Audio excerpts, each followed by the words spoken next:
If you've lived your whole life needing to be in control and being somewhat obsessive compulsive about life, being a control freak, letting go of that, I think you can do that in a day. You can decide just like that, I see it now, it's not for me, I'm going to choose something else. And my belief is, and my expectation is, that it will be much better to live a new way.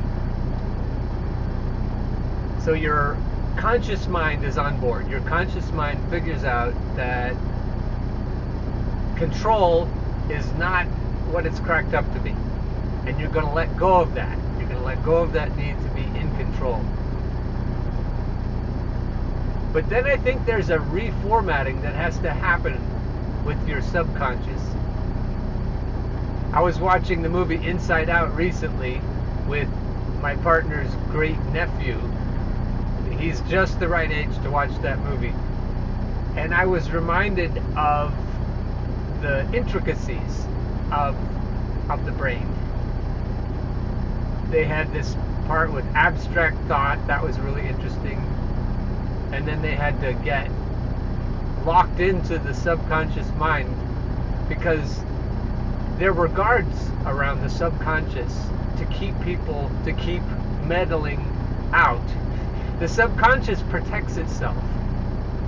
You're not just supposed to be able to waltz in there and change things. So it has to, but it still has to happen. To learn to live without obsession, without fear, without the need to control things, with trust. If you're going to learn to live with trust, and trust whatever you trust, life, God energy, source energy, yourself, ultimately, if you are everything, that isn't really important. But trust is important. What you're trusting, what you think you're trusting, I don't know if that even matters, but you have to trust. You have to let go of waiting for the other shoe to drop. You have to let go of Murphy's Law. You trust and expect whatever you expect that's good, instead of hoping for something good and expecting something bad, which was the default setting in my dad's family, especially his mom. So I'm hoping and expecting wonderful things. And I can feel over the last week or so, I can feel the adjustment happening. In my dreams, I've had the weirdest dreams. And in my twilight, in between waking and sleeping, I like to spend as much time there as I can, because I think manifesting happens there. And in that twilight consciousness, I feel like things are fundamentally changing with me. Yeah, he's fucking nuts. It's always been true. I've always been, I don't know, some people would say a few fries short of a Happy Meal, or they'd say, oh, he's just a little out there, or maybe he's on the autism spectrum. People wonder about that. If I am, I don't know about it, but I am very creative. I'm ambidextrous. I'm both-handed, which is to say probably that my brain hemispheres aren't completely decided which does which and which one is dominant. I don't know that either of my brain hemispheres is dominant. So that in itself would explain a lot of weirdness in my thinking and in the way I do things physically. Whether I'm graceful or lack coordination, a lot of it comes down to how your brain hemispheres work. other explanations of weirdness can just be where your soul has been. If you believe that your soul has been lots of places, if you have more than vague memories of those places like I do, that can explain weirdness. It feels very weird, this change, because probably if I've been around a long time, my soul has always had the tendency to obsess about things and to want to control things. And if I am really determined by not giving a fuck, it's really difficult when you've been so focused to let go, to just let go of all that focus and just allow. And in that process, I think even my soul has to be rewired.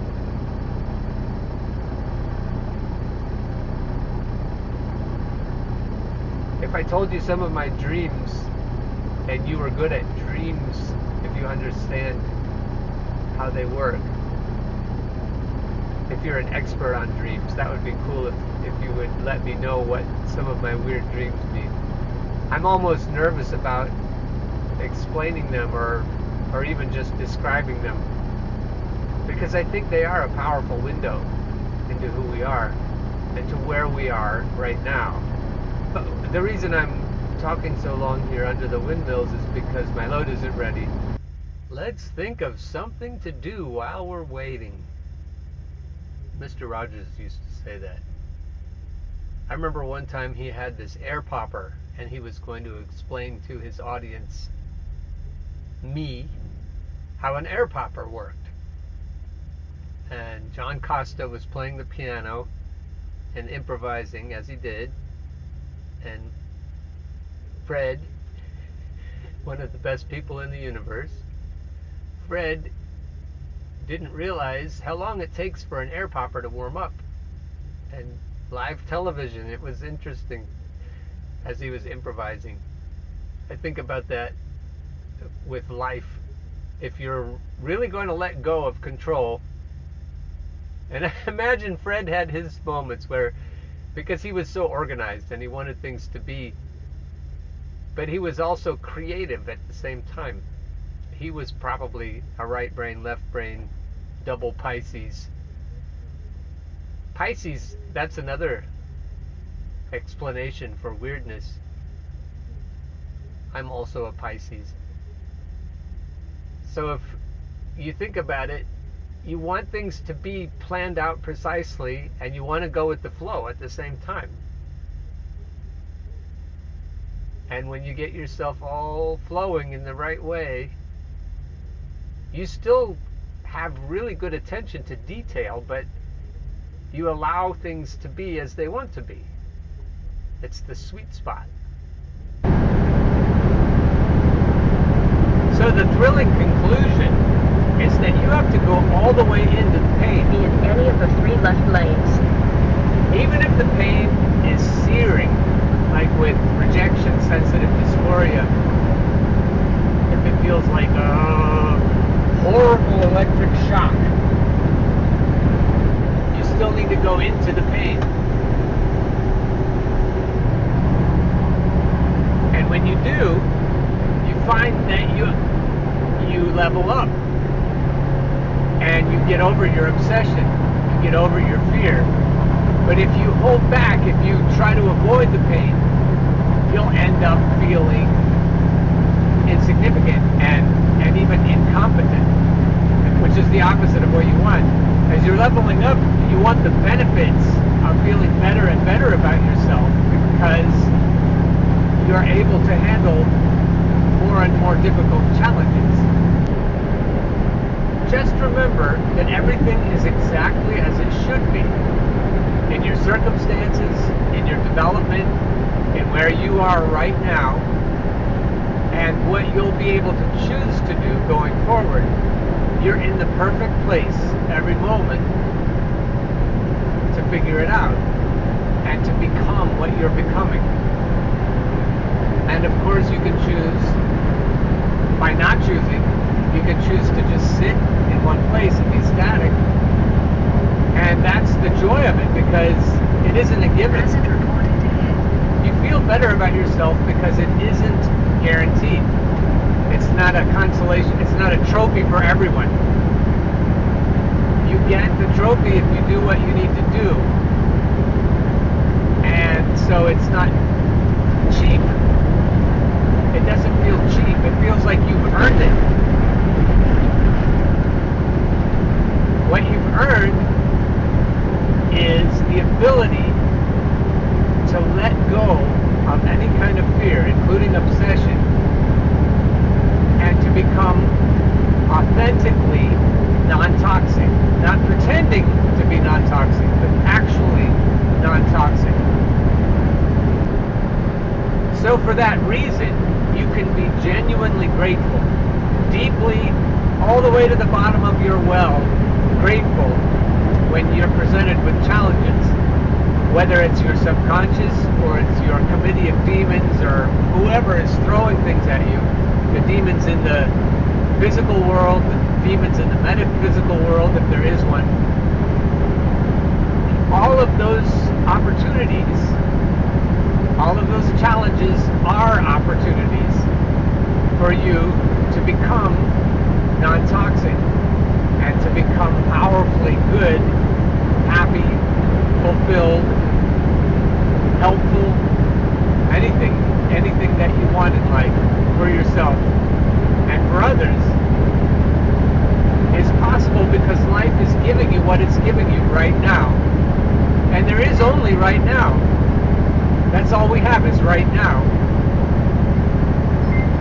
And right now is perfect. And always will be. Once you're resolved to stay positive, no matter what happens, there will be some pushback. And I'm not even sure where it comes from. But the likely suspects are your subconscious mind. And, well, there may be three.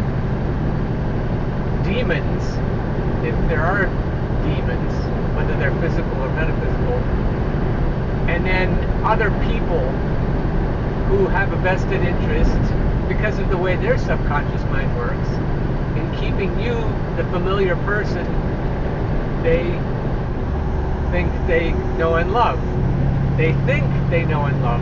And you only think that you know and love yourself. When you are transforming, metamorphizing, I don't know if that's the right word, then all bets are off. You don't know what you are. You don't know who you are. You're not even committed to the new version of yourself. You're committed to letting go and letting the chips fall where they may.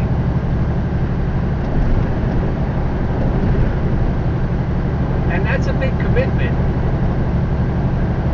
Come what may, you are going to relinquish your grip on control.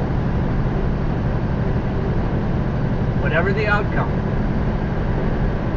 And all those forces feel your resolve. And they're like, hey, wait a minute. I don't know if I like this. Because things are going to change. And the part of you that resists change may start to throw jabs and stabs your way. And will say, have you thought about this? You really should think about this. And try to throw doubt in your path. Have you considered it from this angle? Now this is a reason to worry. This is a reason to be afraid. And you'll hear those voices in your head.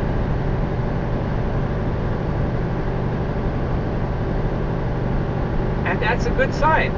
You can be grateful that you're hearing those voices and you're feeling those emotions and you're processing those emotions. You're rejecting them and letting them go somewhere into the void because you don't need them. And You're grateful because you're scoring points. All of the resistance that the airplane rides up on, you need resistance so you can climb up higher. So rejoice when you're persecuted by these kinds of thoughts and emotions, because it means you're on the right track.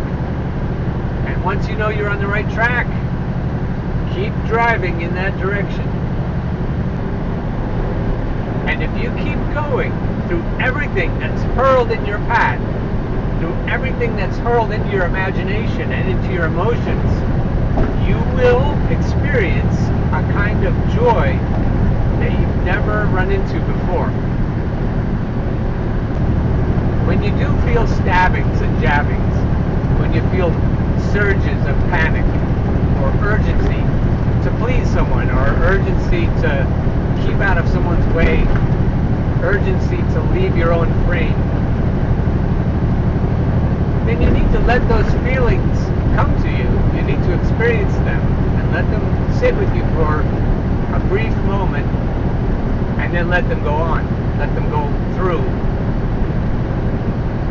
Don't slow them down, but don't impede them. Just feel them and then let them out. Let them go. What you're really doing is staying in your own frame and figuring out, without being belligerent about it, that you belong there. Here's a good analogy. You're driving along, everybody is trying to go from point A to point B. They all have different ideas about how to do it. Some ways are more efficient than others, but it doesn't matter.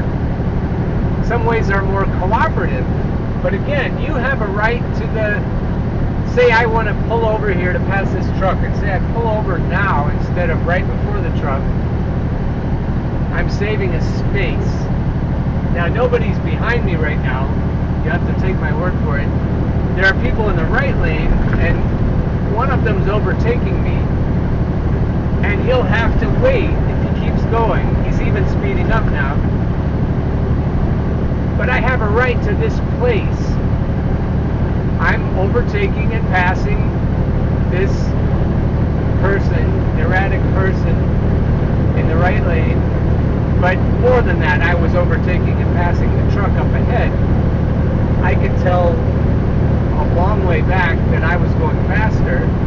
He probably, or she probably, has the cruise control going. And so we're both going at consistent speed, so we could tell eventually we were going to cross paths. So now I'm passing. The car that was overtaking me wasn't planning ahead as far, but that's okay. But I inconvenienced that person. And I did it on purpose, with the understanding, like this person is inconveniencing me, going slower than I am, but overtaking the car in the right lane. They have a right to do it, but do you have the chutzpah to do it? And you've all been stuck behind a truck in the left lane that takes a lot longer to get around the other truck in the right lane than you wish. I'm going to take a while to get around this car. This car probably has cruise control on too. And there's only a few miles an hour difference between us.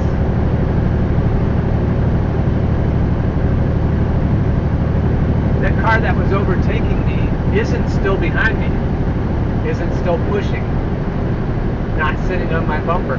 This car sped up as they noticed me passing. People don't plan ahead very much generally. They're probably texting and not thinking about driving at all. So they just react. Oh, a truck's passing me. I better speed up. And oh, a truck's in front of me. I better pass it. And then, and it's not, I'm not here to complain. I'm trying to say that even though nobody's behind me trying to pass me right now, it's taken me a long time to get around this car. You might say, well, why don't you speed up and pass them? A truck can only go so fast. It has a governor. It's governed at a certain speed, and I can't go faster than I'm going. And yet I want to go, I have a right to go as fast as I can go. It's legal. I'm going the legal speed limit. And now there is somebody on my tail who wants to pass both of us, but I'm not going to cut over right in front of the car that I was passing. So when there's just enough space, that other car might want to speed up. But that asshole that I'm trying to pass is staying right on my bumper, so other people can't do it, which isn't that efficient. There, I got a little bit of room. I have enough room.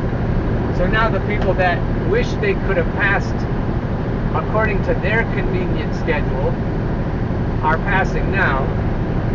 There they go. And you have to say, do I want to live my life like that? I don't want to be an asshole, but I want to take up the psychological space that I deserve. Damn it. And deserve is not too strong a word. And when you deserve that space, you deserve other things that are good. And if you believe yourself deserving of good things, you'll be able to manifest them. And if you don't, and that's what it all comes down to, if you don't believe yourself worthy, you won't be able to manifest shit. You'll complain a lot, and you'll wonder why other people have things that you don't have, and you'll rationalize, you'll say, oh, it's because they're assholes. Why do girls always want the bad boys? All the assholes and the jerks. But it isn't about that. It's about you deserving the air you breathe. Now, some people push it. Some people take more than their allotment, or what you think ought to be their allotment. And I'm not advocating for exploitation or harm. Do no harm, take no shit. And you are the only one who gets to decide how much shit that you're going to take. Anyway, only you get to decide how far to push it. And you get to decide what constitutes harm or exploitation or going too far. And you get to decide how much shit you think is reasonable to take. Because I've already said that in this life, you can't live without harming animals and plants, and who knows if plants are sentient. We know that animals are, and we know that we're animals, and forests have a certain degree of sentience. So you can say with certainty that if you are going to exist in this universe, in this life, you will do harm. Hazard reported ahead. And you get to decide how much, you get to decide how aware of it you are. And that isn't easy. And that same person that was going to pass me before is back there. I'm not going to do it. I'm going to follow this little person who's in my way. I'm going to let the green pickup come up around finally. And I have to confess, is it? And I have to confess that I'm not sure. Oh, that's not green, that's gray. Lest you think I'm colorblind. No, the green guy is still behind me. He scooted over to get out of other people's way. So we don't know, did he scoot over to be kind, or did he scoot over to be nice? Did he scoot over because the gray guy was being aggressive?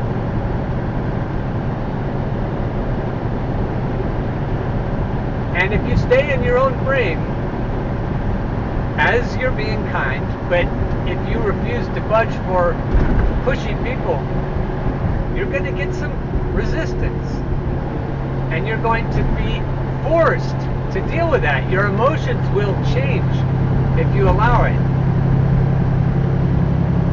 And And you'll have to say to yourself, I resolve not to get pushed out of the way. I resolve to take up all the space that I deserve. And some people, especially narcissists, won't like that at all. And they'll tell you what a bad person you are. They'll tell you how selfish you're being. And you'll have to deal with that. But again, as you deal with it, as you hold fast and firm and solid, you'll feel a kind of euphoric joy that you've never felt before. And as the years go by, you'll say to yourself, I'm not the same person I would have been if I hadn't resolved to take up that space. The path less often traveled is the one that leads to riches of every kind.